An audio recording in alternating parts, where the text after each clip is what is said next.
Good morning. ഇന്നത്തെ current affairs. ഇന്ന് November 30 ആണ്. നവംബറിലെ ലാസ്റ്റ് ഡേ ആണ്. അപ്പോൾ ഞാൻ ആദ്യം ഓൺലൈനിലെ പെൻഡിംഗ് ഉള്ള കറണ്ട് അഫയേഴ്സ് ഡിസ്കസ് ചെയ്യാം. അതിനുശേഷം നമുക്ക് ഇതിലേക്ക് പോവാം. Domestic gold council to be set up in India. ഇന്ത്യയുടെ കൊമേഴ്സ് മിനിസ്റ്റർ സുരേഷ് പ്രഭു പറഞ്ഞിരിക്കുന്നു. ഇന്ത്യയുടെ കൊമേഴ്സ് മിനിസ്റ്റർ സുരേഷ് പ്രഭു ആണ് കൊമേഴ്സ് മിനിസ്റ്റർ. അദ്ദേഹം പറഞ്ഞിരിക്കുന്നത് ഇന്ത്യയിൽ ഒരു ഡൊമസ്റ്റിക് വേൾഡ് ഗോൾഡ് കൗൺസിൽ എന്ന് എല്ലാവരും കേട്ടിട്ടുണ്ടായിരിക്കും. വേൾഡ് ഗോൾഡ് കൗൺസിൽ അത് വേൾഡിന്റെതാണ്. ഇന്ത്യയിൽ അതുപോലെ ഒരു ഡൊമസ്റ്റിക് ഗോൾഡ് കൗൺസിൽ സെറ്റപ്പ് ചെയ്യുമെന്നാണ് അദ്ദേഹം പറഞ്ഞിരിക്കുന്നത്. പിന്നെ international film festival of India ഇപ്പൊ ഗോവയിൽ നടന്നു. എല്ലാവർക്കും അറിയാം. അതിൽ മലയാളത്തിൽ ലിജോ ജോസ് പെല്ലിശ്ശേരിക്കും ചെമ്പൻ വിനോദിനും ഒക്കെ അവാർഡ് കിട്ടിയതൊക്കെ ഇന്നലെ പറഞ്ഞിരുന്നു. ഈ international film festival of India ഗോവയിലെ പനാജിയിൽ നടക്കുമ്പോൾ ആദ്യമായിട്ട് ഒരു ഫോക്കസ് സ്റ്റേറ്റ് എന്ന് പറയുന്ന ഒരു സ്റ്റേറ്റ് IFFI അല്ലെങ്കിൽ ഇന്റർനാഷണൽ ഫിലിം ഫെസ്റ്റിവൽ ഓഫ് ഇന്ത്യയിൽ ഈ വർഷം ഉണ്ടായിരുന്നു. ഈ ഫോക്കസ് സ്റ്റേറ്റ് ജാർഖണ്ഡ് ആയിരുന്നു. അപ്പോ അതിന്റെ ഭാഗമായിട്ട് ജാർഖണ്ഡ് ഡേ ഒക്കെ ഈ ഇന്റർനാഷണൽ ഫിലിം ഫെസ്റ്റിവൽ ഓഫ് ഇന്ത്യയിൽ സെലിബ്രേറ്റ് ചെയ്തു. ജാർഖണ്ഡിലെ ചീഫ് മിനിസ്റ്റർ രഘുബർ ദാസ് ആണ്. RAGHUBAR രഘുബർ ദാസ് ജാർഖണ്ഡിലെ ചീഫ് മിനിസ്റ്റർ. ജാർഖണ്ഡിന്റെ ഗവർണർ ദ്രൗപതി മർമു ആണ്. ദ്രൗപതി മർമു MURMU. അതുപോലെ union world conference on lung health. Union world conference on lung health, ലങ്ങിന്റെ ഹെൽത്ത് 2019 ഇന്ത്യയിൽ ഹൈദരാബാദിൽ വെച്ച് നടക്കും. 2019 ഹൈദരാബാദിൽ വെച്ച് നടന്നിരിക്കുക. Forbes magazine FORBES Forbes magazine American magazine ആണ്. ബിസിനസ് റിലേറ്റഡ് മാഗസിൻ ആണ്. വെൽത്തിയസ്റ്റ് ആയിട്ടുള്ള ആൾക്കാരുടെ ലിസ്റ്റിംഗ് ഒക്കെ ഉണ്ടാക്കുന്ന മാഗസിൻ ആണ് ഫോർബ്സ് മാഗസിൻ. പിന്നീട് യുണിസെഫ് എല്ലാവർക്കും അറിയാം. UN ഒരു ഏജൻസിയാണ്. UNICEF, united nations children's emergency fund, UNICEF എന്ന് പറയുന്നത്.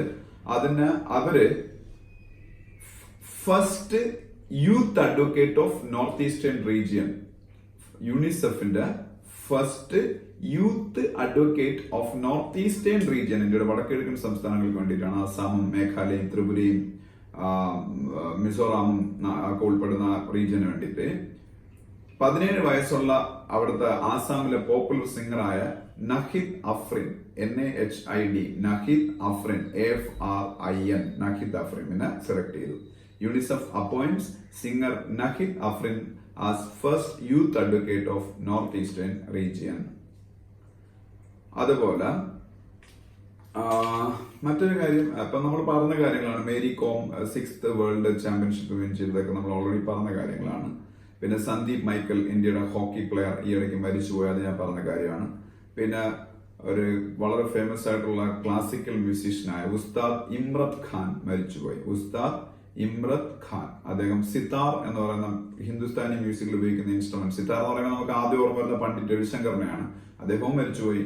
അതുപോലെ അത്രയും ഫേമസ് അല്ലെങ്കിലും ഫേമസ് ആയിരുന്ന ഒരു സിതാറിസ്റ്റ് ആയിരുന്നു ഉസ്താദ് ഇമ്രത് ഖാൻ. അപ്പോ അത് ഒരു ന്യൂസ് ആണ്.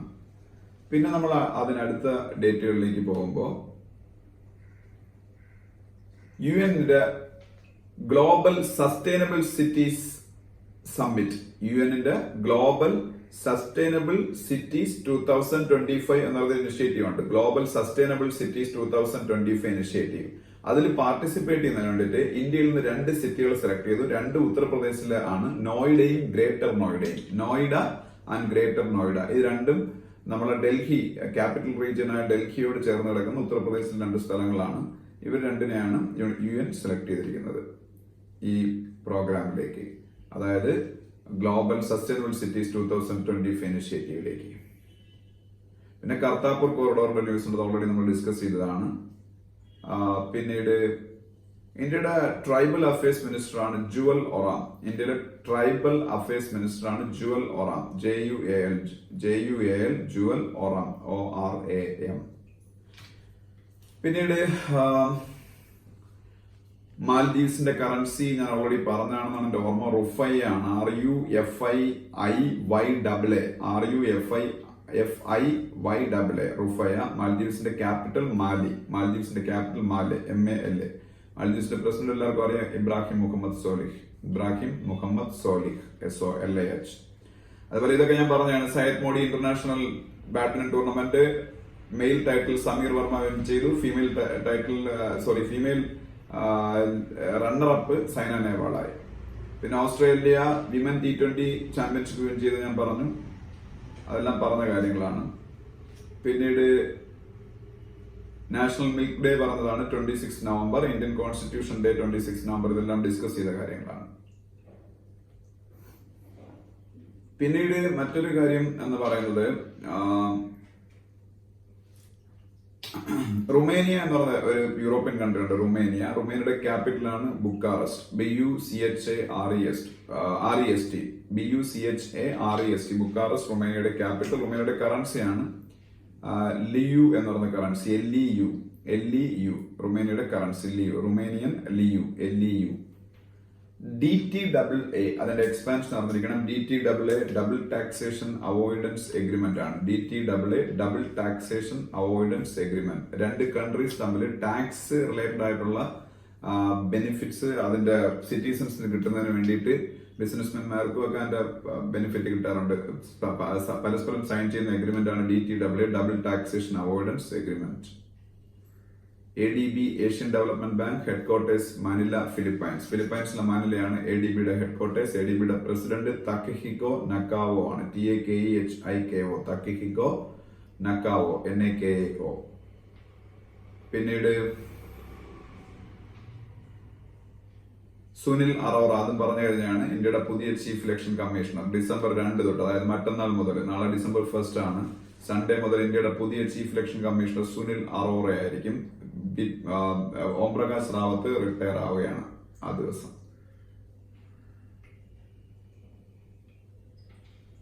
പിന്നീട് നാസയുടെ ഇൻസൈറ്റ് എന്ന് പറയുന്ന റോവർ മാർസിൽ ലാൻഡ് ചെയ്ത കാര്യം, ഇതെല്ലാം നമ്മൾ പറഞ്ഞു കഴിഞ്ഞ കാര്യമാണ്. പിന്നെ ലൊറൈസ് അവാർഡ്, അത് ഞാൻ ഈ ഇടയ്ക്ക് പറയാത്തൊരു കാര്യമാണ്, പക്ഷെ അറിഞ്ഞിരിക്കേണ്ട കാര്യമാണ്. LAUREUS ലൊറൈസ് അവാർഡ് എന്ന് പറയുന്നത് സ്പോർട്സിലെ ഓസ്കാർ എന്നറിയപ്പെടുന്ന അവാർഡാണ്. Laureus award 2019 edition of Laureus awards മൊണോക്കോയിൽ വെച്ച് ഡിക്ലെയർ ചെയ്യുമെന്ന് പറയുന്നു. മൊണോക്കോ, MONACO, ഒരു രാജ്യമാണ് Monaco.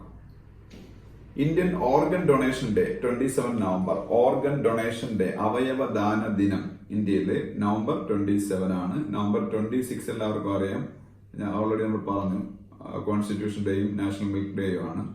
NDMA national disaster management authority, NDMA national disaster management authority ആണ്.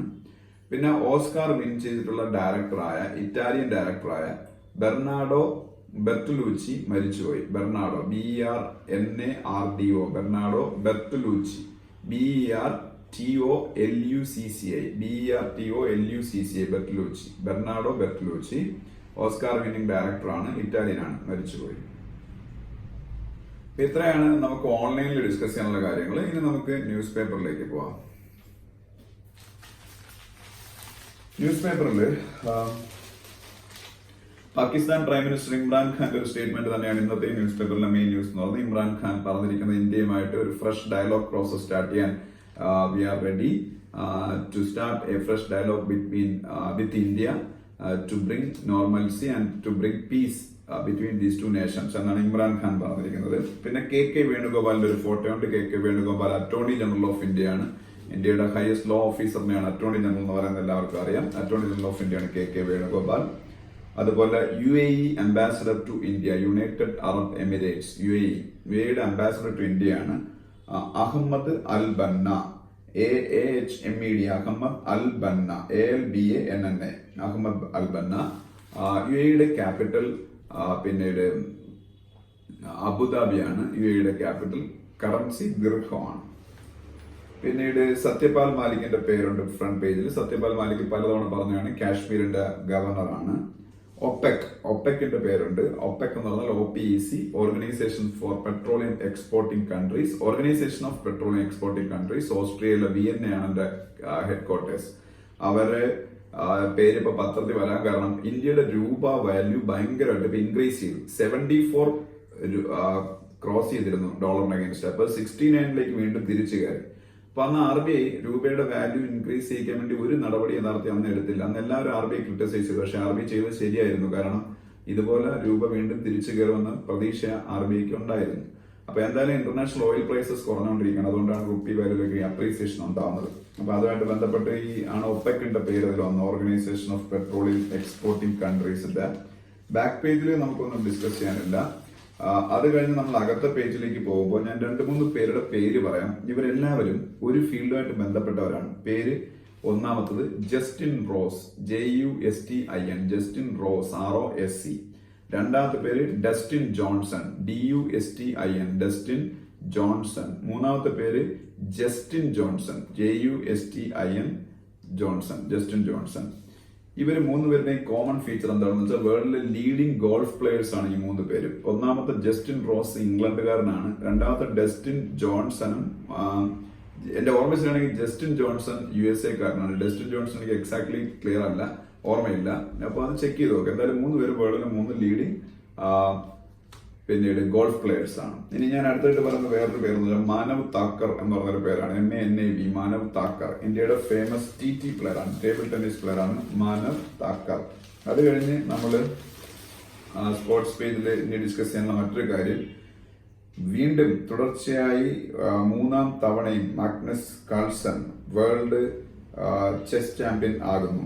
അപ്പോൾ മാഗ്നസ് കാൾസൺ എന്ന് പറയുന്ന പ്ലെയറിന് വേൾഡില് ചെസ്സിൽ എതിരാളികളില്ലാത്ത അവസ്ഥയാണ്. World chess Magnus Carlsen world number 1 player ആണ്. നോർവേക്കാരനായ മാഗ്നസ് കാൾസൺ അദ്ദേഹം back to back world titles win ചെയ്തുകൊണ്ടിരിക്കുകയാണ്. 3-ാം തവണയല്ല, അദ്ദേഹം 4-ാം തവണയാണ് ഇപ്പോൾ വിൻ ചെയ്യുന്നത്. 2013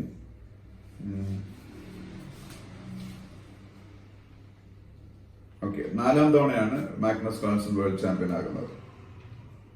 പിന്നീട് ബിസിനസ് പേജിലേക്ക് പോകുമ്പോൾ നമുക്ക് ഡിസ്കസ് ചെയ്യാനുള്ള കാര്യങ്ങൾ ഒരെണ്ണം എന്ന് പറയുന്നത് ഈ റുപ്പി വാല്യൂ ഡിക്രീസ് ചെയ്തുകൊണ്ടിരിക്കുന്ന കാര്യം നമ്മൾ ഓൾറെഡി പറഞ്ഞു. അതൊരു കാര്യമാണ്. SPVയുടെ എക്സ്പാൻഷൻ നടത്തിയിരിക്കുക. SPV, special purpose vehicle, special purpose vehicle SPV. RM ചൗബയുടെ ഫോട്ടോ ഉണ്ട്. RM ചൗബെ ഞാൻ ഇന്നലെ പറഞ്ഞാണ്, സെക്രട്ടറി സിവിൽ ഏവിയേഷൻ മിനിസ്ട്രിയാണ്. സിവിൽ ഏവിയേഷൻ മിനിസ്ട്രിയുടെ സെക്രട്ടറിയാണ്, അല്ലെങ്കിൽ സിവിൽ ഏവിയേഷൻ സെക്രട്ടറിയാണ് RM Choubey, CHOUBEY, RM Choubey. Arvind സുബ്രഹ്മണ്യന്റെ ഒരു ഫോട്ടോ ഉണ്ട്. അരവിന്ദ് സുബ്രഹ്മണ്യൻ ഇന്ത്യയുടെ വളരെ ഫേമസ് ആയിട്ടുള്ള എക്കണോമിസ്റ്റ് ആണ്. ഇന്ത്യയുടെ പഴയ ചീഫ് എക്കണോമിക് അഡ്വൈസർ ആണ്. അദ്ദേഹം നോട്ട് ബാനിനെ കുറിച്ച് വളരെ ക്രിട്ടിസൈസ് ചെയ്തുകൊണ്ട് ഒരു സ്റ്റേറ്റ്മെന്റ് ഉണ്ട്. അദ്ദേഹം പുതുതായിട്ട് എഴുതി പബ്ലിഷ് ചെയ്യാൻ പോകുന്ന ഒരു ബുക്കാണ്. ആ ബുക്കിന്റെ പേര് വന്നിരിക്കുക ഓഫ് കൗൺസൽ, OF, അത് എഴുതി counsel, COUNSEL, counsel. The challenge of Modi Jaitley economy എന്നാണ്. The challenges of the Modi Jaitley economy, of counsel ഒരു സ്പേസ് ഇട്ട് the challenges of the Modi Jaitley economy. ഇതാണ് അരവിന്ദ് സുബ്രഹ്മണ്യൻ എഴുതാൻ പോകുന്ന പുതിയ ബുക്കിന്റെ പേര്. നിമേഷ് ഷായുടെ ഒരു ഫോട്ടോ ഉണ്ട്. Nimesh Shah ICICI prudential mutual ഫണ്ടിന്റെ CEO ആണ്. ICICI പ്രൂഡൻഷ്യൽ മ്യൂച്വൽ ഫണ്ടിന്റെ CEO ആണ് Nimesh Shah. ICICI prudential mutual ഫണ്ടിന്റെ CEO ആണ് നിമേഷ് ഷാ. പിന്നീട് നമ്മൾ വേൾഡ് പേജിലേക്ക് പോകുന്നു. വേൾഡ് പേജിലേക്ക് പോകുമ്പോൾ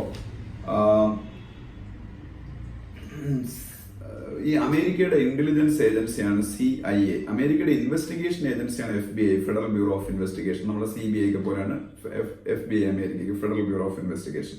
അമേരിക്കയുടെ ഇന്റലിജൻസ് ഏജൻസിയാണ് CIA. CIAയുടെ ഡയറക്ടറാണ് Jeena ഹാസ്പെൽ, GINA, Jeena ഹാസ്പെൽ, HASPEL, Gina Haspel. അതുപോലെ ഡൊണാൾഡ് ട്രംപ് വ്ളാഡിമിർ പുടിനുമായിട്ടുള്ള മീറ്റിംഗ് ക്യാൻസൽ ചെയ്തു എന്നൊരു ന്യൂസ് ഉണ്ട്. ഡൊണാൾഡ് ട്രംപ് വ്ളാഡിമിർ പുടിനുമായിട്ടുള്ള മീറ്റിംഗ് ക്യാൻസൽ ചെയ്തു. അതിന്റെ കാര്യം ഞാൻ ഇന്നലെ പറഞ്ഞാണ്. ഉക്രൈൻ എന്ന് പറയുന്ന കൺട്രി ആയിട്ട് റഷ്യ കുറെ പ്രോബ്ലംസ് ഉണ്ട്. അവിടെ കുറെ നേവൽ ഷിപ്സ് ഒക്കെ ഇപ്പൊ റഷ്യ പിടിച്ചെടുത്തു. അതാണ് immediate provocation for cancelling the schedule meeting between Vladimir Putin and Donald Trump. അങ്ങനെ ഒരു ന്യൂസ് ഉണ്ട്. പിന്നെ അത് കഴിഞ്ഞ് നമ്മൾ നാഷണൽ പേജിലേക്ക് പോകുമ്പോൾ നിതി ആയോഗിന്റെ വൈസ് ചെയർമാന്റെ പേരുണ്ട്. NITI Aayog, national institution for transforming India. NITI ആയോഗിന്റെ വൈസ് ചെയർമാൻ ആണ് രാജീവ് കുമാർ, നിതി ആയോഗിന്റെ വൈസ് ചെയർമാൻ. അതുപോലെ ചീഫ് സ്റ്റാറ്റിസ്റ്റീഷ്യൻ ഓഫ് ഇന്ത്യ ആരാണെന്ന് ഞാൻ ഇന്നലെ പറഞ്ഞാണ്, പ്രവീൺ ശ്രീവാസ്തവയാണ് ചീഫ് സ്റ്റാറ്റിസ്റ്റീഷ്യൻ ഓഫ് ഇന്ത്യ. അതുപോലെ GST കൗൺസിൽ, ഇന്ത്യയുടെ goods and service tax GST എന്ന് പറഞ്ഞ ഇന്ത്യയുടെ യൂണിഫൈഡ് ഇൻഡയറക്ട് ടാക്സ് റെജിമുമായിട്ട് ബന്ധപ്പെട്ട all decisions will be taken by GST council, goods and service tax council. GST council chairman finance minister of India and it's members are state finance ministers. അറിഞ്ഞിരിക്കുക, state finance ministers ആണ് എന്റെ members. പിന്നീട് Fali S നരിമാന്റെ ഒരു photo ഉണ്ട്. Fali S Nariman, FALI, Fali initial S Nariman. Fali S Nariman is an advocate, famous supreme court advocate, ഇന്ത്യയിലെ ഏറ്റവും famous ആയിട്ടുള്ള അഡ്വക്കേറ്റിൽ ഒരാളാണ്. കുര്യൻ ജോസഫ് സുപ്രീം കോർട്ടിലെ ഒരു ജഡ്ജായിരുന്നു. ഇതിൽ അദ്ദേഹം റിട്ടയർ ചെയ്തു. മലയാളിയായ കുര്യൻ ജോസഫ് സുപ്രീം കോടതിയിലെ ജഡ്ജായിരുന്നു. അദ്ദേഹം റിട്ടയർ ചെയ്തു. പിന്നീട് confederation of Indian industries, CII, confederation of Indian industries. Confederation of Indian industries, CII എന്ന് പറഞ്ഞ ഒരു ഇൻഡസ്ട്രിയൽ ബോഡിയാണ്. കോൺഫെഡറേഷൻ ഓഫ് ഇന്ത്യൻ ഇൻഡസ്ട്രീസ് CIIയുടെ പ്രസിഡന്റ് ആണ് രാകേഷ് ഭാരതി മിത്തൽ. രാകേഷ്, RAKESH, രാകേഷ് ഭാരതി മിത്തൽ. എയർടെൽ ഉടമസ്ഥനായ സുനിൽ മിത്തലിന്റെ ബ്രദറാണ് രാകേഷ് ഭാരതി മിത്തൽ. ഇന്ത്യ ഗവൺമെന്റിന്റെ ഹെൽത്ത് ഇൻഷുറൻസ് സ്കീമാണ് ആയുഷ്മാൻ ഭാരത് സ്കീം. പ്രധാനമന്ത്രി ജൻ ആരോഗ്യ യോജന എന്നുള്ളതിന്റെ അണ്ടറിലാണ് ആയുഷ്മാൻ ഭാരത് സ്കീം നടപ്പാക്കുന്നത്. ഗവൺമെന്റ് ഓഫ് ഇന്ത്യയുടെ ഹെൽത്ത് ഇൻഷുറൻസ് സ്കീം എന്നുള്ളതിനൊപ്പം തന്നെ വേൾഡിലെ ഏറ്റവും വലിയ ഹെൽത്ത് ഇൻഷുറൻസ് പ്രോഗ്രാമുമാണ്. Government sponsored health insurance programme, വേൾഡിലെ ബിഗ്ഗസ്റ്റ്. പിന്നെ നമ്മൾ ഹിന്ദുവിൽ എഡിറ്റോറിയൽസിലേക്ക് പോകുമ്പോൾ first editorial is regarding GDP back series എന്ന് പറയുന്ന സംഭവമാണ്. GDP ബാക്ക് സീരീസ് എന്ന് പറയുന്നത് എന്താണെന്ന് വെച്ചാൽ GDP കാൽക്കുലേറ്റ് ചെയ്യുന്നത് എപ്പോഴും ഒരു ബേസ് ഇയറിന്റെ അടിസ്ഥാനത്തിലാണ്. ഈ ബേസ് ഇയർ എന്ന് പറഞ്ഞാൽ ഇപ്പൊ 2011-12 ആണ് പുതിയ ബേസ് ഇയർ. ഇപ്പോഴത്തെ GDP കാൽക്കുലേഷൻ വേണ്ടിയിട്ട് ഗവൺമെന്റ് സ്വീകരിച്ചിരിക്കുന്ന ബേസ് ഇയർ ഏതാണെന്ന് ആരെങ്കിലും എക്സാമിന് ചോദിച്ചാൽ 2011-12 അറിഞ്ഞിരിക്കുക, വളരെ ഇമ്പോർട്ടന്റ് ആണ്. The base year four calculating the GDP is 2011-12. അപ്പൊ ഈ 2011-12 എന്ന് പറഞ്ഞ പിന്നീട് ബേസ് ഇയറിനെ ആധാരമാക്കി government back series GDP data calculate ചെയ്തു. ബാക്ക് സീരീസ് GDP ഡേറ്റ എന്ന് പറയാൻ കാരണം ഇപ്പോഴത്തെ GDP ഡേറ്റ അല്ലത്.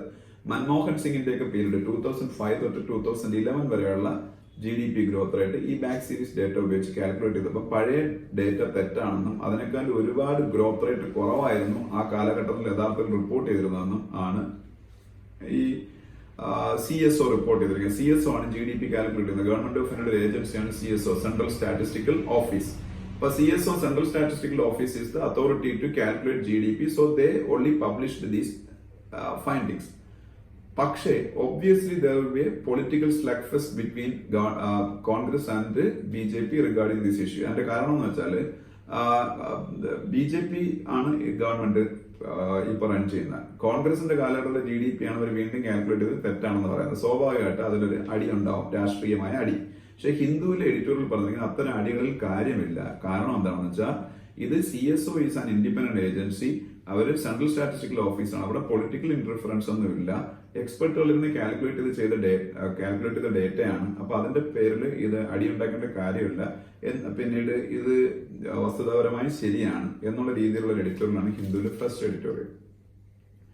അപ്പൊ അത് താല്പര്യമുള്ളവരല്ല അത് വായിക്കണം, നല്ലൊരു എഡിറ്റോറിയലാണ്. സെക്കൻഡ് എഡിറ്റോറിയൽ എന്ന് പറഞ്ഞാൽ കൂൾ ഇറ്റ് എന്ന് പറഞ്ഞ എഡിറ്റോറിയലാണ്. കൂൾ ഇറ്റ് എന്ന് പറഞ്ഞ എഡിറ്റോറിയൽ എന്ന് വെച്ചാൽ ലാൻസെറ്റ് ജേണൽ എന്ന് പറഞ്ഞൊരു സംഭവമാണ്. വളരെ വേൾഡ് ഫേമസ് ആയിട്ടുള്ള ഒരു സംഭവമാണ് ലാൻസെറ്റ്, LANCET, ലാൻസെറ്റ് ജേണൽ. അവരോരോ ജേണൽസ് ഇങ്ങനെ പബ്ലിഷ് ചെയ്തുകൊണ്ടിരിക്കും. അവരുടെ ലേറ്റസ്റ്റ് ജേണൽ അനുസരിച്ച് വേൾഡിലെ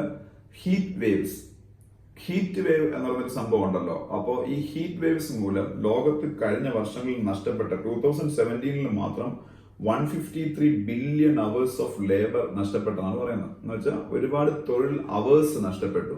ഇത് തൊഴിലാളികളെ വളരെ ദോഷകരമായിട്ട് ബാധിക്കുന്നുണ്ട്. ഹീറ്റ് വേവ്സിൽ അവർക്ക് വർക്ക് ചെയ്യാൻ പറ്റത്തില്ല. അങ്ങനെ ഇന്ത്യയിലാണ് അത് ഏറ്റവും മോശമായിട്ട് ബാധിക്കപ്പെട്ടത്. Billions of working hours Indian labours നഷ്ടപ്പെട്ടു. പ്രത്യേകിച്ച് റൂറൽ ഏരിയസിൽ അഗ്രികൾച്ചർ സെക്ടറിൽ വർക്ക് ചെയ്യുന്ന ലേബേഴ്സിനെയാണ് ഏറ്റവും കൂടുതൽ ബാധിക്കുന്നത്. അവരുടെ ഫിനാൻഷ്യൽ സ്റ്റെബിലിറ്റിയും ഒക്കെ അത് ബാധിക്കും. ആ രീതിയിലുള്ള ഒരു സംഭവം വളരെ ശ്രദ്ധിക്കേണ്ട ഒരു കാര്യമാണ്. അപ്പൊ ഗ്ലോബൽ വാർമിംഗിന്റെ ഒക്കെ ഭാഗമായിട്ടാണ് ഈ പിന്നീട് ഇതെല്ലാം ഈ ഹീറ്റ് വേവ്സ് കൂടുന്നത്. അപ്പൊ ഇതിപ്പോ വലിയ പ്രാധാന്യത്തോടെ റിപ്പോർട്ട് ചെയ്യപ്പെടാൻ കാരണം പോളണ്ട് എന്ന് പറഞ്ഞ രാജ്യത്തിലെ കട്ടോവിസ് എന്ന് പറയുന്ന സിറ്റിയിൽ വെച്ച് KATOWIC കട്ടോവിസ് സിറ്റി പോളണ്ടിലാണ്. ഇവിടെ വെച്ച് UN ഗ്ലോബൽ ക്ലൈമറ്റ് കോൺഫറൻസ് വരാൻ പോയാണ് ഇമ്മീഡിയറ്റ് ആയിട്ട്. അപ്പൊ അവിടെ രാജ്യങ്ങൾ ഇതിനെ കുറിച്ച് ഡിസ്കസ് ചെയ്ത് ഇത് ഗ്ലോബൽ ക്ലൈമറ്റ് ചേഞ്ച് ഉണ്ടാവാൻ ഉള്ള കാരണങ്ങളെ പ്രതിരോധിക്കാനുള്ള കൂടുതൽ സ്ട്രോങ് ആയിട്ടുള്ള നടപടികൾ രാജ്യങ്ങൾ എടുക്കണം എന്നുള്ള രീതിയിലുള്ള ഒരു എഡിറ്റോറിയലാണ് സെക്കൻഡ് എഡിറ്റോറിയൽ എന്ന് പറയുന്നത്. അത് കഴിഞ്ഞ് നമ്മൾ അടുത്ത പേജിലേക്ക് പോകുമ്പോൾ നേഷൻ പേജ് 7th പേജ് വേറെ ഒന്നുമില്ല അവിടെ ഇല്ല. നമ്മൾ പഠിക്കാൻ ഏറ്റവും ഇമ്പോർട്ടൻ്റ് ആയിട്ടുള്ള കാര്യം എന്ന് വെച്ചാൽ ഇന്ത്യയുടെ ഹൈസിസ് എന്ന് പറയുന്ന സാറ്റലൈറ്റ് ഞാൻ ഇന്നലെ ഡിസ്കസ് ചെയ്തതാണ്. ഹൈസിസിന്റെ expansion hyper spectral imaging satellite എന്നുള്ളതാണ്. അതിന്റെ ഷോർട്ട് ഫോം ആണ് HySIS, HYSIS. Hyper spectral imaging satellite ഹൈസിസിന് PSLV C-43 ലോഞ്ച് ചെയ്തു. ഒപ്പം 30 ഫോറിൻ സാറ്റലൈറ്റ്സിനെ ലോഞ്ച് ചെയ്തു. വളരെ അഭിമാനാർഹമായ നേട്ടമാണ്. കാരണം അത് എക്സാക്ട് ഓർബിറ്റിൽ അതിനെല്ലാത്തിനും ലോഞ്ച് ചെയ്യാൻ പറ്റി. ISROയുടെ PSLV C-43 സാറ്റലൈറ്റിന് ശ്രീഹരിക്കോട്ടയിൽ സതീഷ് ധവാൻ സ്പേസ് സെന്ററിൽ നിന്നാണ് ലോഞ്ച് ചെയ്തത്. ISROയുടെ ഡയറക്ടർ ശിവൻ, ISROയുടെ ഹെഡ്ക്വാർട്ടേഴ്സ് ബാംഗ്ലൂരു, ISROയുടെ ഫൗണ്ടർ വിക്രം സാരാഭായ്. ISROയുടെ കൊമേഴ്സ്യൽ ആം ആൻഡ്രിക്സ് കോർപ്പറേഷൻ. ഇത്രയാണ് ഇന്നത്തെ ഹിന്ദു ന്യൂസ് പേപ്പറിന്റെ മെയിൻ ന്യൂസുകൾ എന്ന് പറയുന്നത്. എക്കണോമിക് ടൈംസിൽ വലുതായിട്ട് കാര്യങ്ങളൊന്നും ഞാൻ നോക്കിയതാണ്. നമ്മൾ പറഞ്ഞ കാര്യങ്ങൾ തന്നെ. ട്വിറ്ററിന്റെ ഫൗണ്ടർ ജാക്ക് ഡോഴ്സിയാണ്. അതിന്റെ സിഇഒയും ഒക്കെ ജാക്ക് ഡോഴ്സിയാണ്. JACK ജാക്ക് ഡോഴ്സി, ട്വിറ്ററിന്റെ ഫൗണ്ടർ. സ്റ്റീവ് ജോബ്സിന്റെ ഒരു ഫോട്ടോ ഉണ്ട്, ആപ്പിളിന്റെ founder. Larry Ellison, LARRY, Larry Ellison ഒറക്കിളിന്റെ ഫൗണ്ടറാണ്. ഒറക്കിൾ എന്ന് പറഞ്ഞ കമ്പനി എല്ലാവരും കേട്ടിട്ടുണ്ട്. അതിന്റെ ഫൗണ്ടറാണ് Larry Ellison. LARRY, Larry Ellison, AELLISON. Larry Page and Sergey Brin, നമ്മൾ ഏറ്റവും കൂടുതൽ യൂസ് ചെയ്യുന്ന സംഭവം ഫൗണ്ട് ചെയ്തവരാണ്. Larry Page, LARRY PAGE, Larry Page and Sergey SERGEY, Sergey Brin BRIN. Sergey Brin, Larry Page ഗൂഗിളിന്റെ ഫൗണ്ടേഴ്സ് ആണ്. ഒപ്പം ദീപ് കൽറ എന്ന് പറഞ്ഞ ഇന്ത്യക്കാരുടെ ഫോട്ടോ ഉണ്ട്. Deep Kalra, DWP, Deep Kalra, KLRA. ദീപ് കൽറ ഇന്ത്യയിലെ ഏറ്റവും വലിയ ട്രാവൽ റിലേറ്റഡ് കമ്പനിയായ ട്രാവൽ റിലേറ്റഡ് എറ്റിനറീസ് ഒക്കെ പിന്നീട് ഹെൽപ്പ് ചെയ്യുന്ന ഏറ്റവും പ്രധാനപ്പെട്ട കമ്പനി ഇന്ത്യയിലെ നമ്പർ 1 മേക്ക് മൈ ട്രിപ്പ് ആണ്. മേക്ക് മൈ ട്രിപ്പിന്റെ ഫൗണ്ടറാണ് ദീപ് കൽറ, DWP, ദീപ് കൽറ. പിന്നെ ഒരു ഡേറ്റ് വീണ്ടും ഞാൻ പലതവണ ക്ലാസ്സിൽ ഡിസ്കസ് ചെയ്തിട്ടുള്ളതാണ്. ഇന്ത്യൻ പേയ്മെന്റ് റിലേറ്റഡ് ആയിട്ടുള്ള കമ്പനീസ് എല്ലാം, അതുപോലെ ഫോറിൻ കമ്പനീസും എല്ലാം പേയ്മെന്റ് റിലേറ്റഡ് ആയിട്ടുള്ള ഡേറ്റാസ് എല്ലാം ഇന്ത്യക്കകത്തുള്ള സെർവേഴ്സിൽ സൂക്ഷിക്കണം എന്ന് reserve bank of India dead line ഉണ്ട്. ആ ഡെഡ് ലൈൻ കഴിഞ്ഞു. ആ ഡെഡ് ലൈൻ October 15 ആയിരുന്നു. പേയ്മെന്റ് റിലേറ്റഡ് ആയിട്ടുള്ള കമ്പനീസ് എല്ലാം, അതിപ്പോ ഗൂഗിൾ ആണെങ്കിലും വാട്സാപ്പ് ആണെങ്കിലും ഇന്ത്യയിലെ Paytm ആണെങ്കിലും ഫോൺ പേ ആണെങ്കിലും ഏത് കമ്പനി ആണെങ്കിലും പേയ്മെന്റ് റിലേറ്റഡ് ആയിട്ടുള്ള എല്ലാ ഡേറ്റാസും ഇന്ത്യൻ സെർവേഴ്സിൽ ഇന്ത്യക്കകത്ത് സൂക്ഷിക്കണമെന്ന് അത് ബൈ October 15 ആയിരുന്നു ഈ ഇയറിൽ. അപ്പം അത് അറിഞ്ഞിരിക്കേണ്ട മറ്റൊരു ന്യൂസ് ആണ്. പിന്നീട് മറ്റ് പ്രധാനപ്പെട്ട കാര്യങ്ങൾ ഓൾറെഡി എല്ലാം നമ്മൾ ഡിസ്കസ് ചെയ്ത് കഴിഞ്ഞ കാര്യങ്ങൾ തന്നെയാണ്. പിന്നെ വേൾഡിലെ ഏറ്റവും വലിയ സെൻട്രൽ ബാങ്ക് ഫെഡറൽ റിസർവ്, വേൾഡിലെ ഏറ്റവും വലിയ സെൻട്രൽ ബാങ്ക് ആണ് ഫെഡറൽ റിസർവ്. അമേരിക്കയുടെ ഡോളർ ഇഷ്യൂ ചെയ്യുന്നത് ഫെഡറൽ റിസർവ് ആണ്. US-ന്റെ സെൻട്രൽ ബാങ്ക് ആണ് ഫെഡറൽ റിസർവ്. അതിന്റെ ചീഫ് ആണ് Jerome Powell, JEROME, Jerome Powell, POWELL, Jerome Powell. അപ്പൊ ഇത്രയാണ് ഇന്നത്തെ ന്യൂസ് പേപ്പറിലും നമ്മൾ ഞാൻ ഓൺലൈനൊക്കെ പെൻഡിങ് എല്ലാം തീർത്തിട്ടുണ്ട്. ന്യൂസ് പേപ്പറിൽ ഇന്നലെല്ലാം ഡിസ്കസ് ചെയ്തു. അപ്പൊ നമുക്ക് പെൻഡിങ് ഒന്നും ഇല്ല. അപ്പം ഇത്രയാണ് നമ്മുടെ കറണ്ട് അഫയേഴ്സ്. Thank you.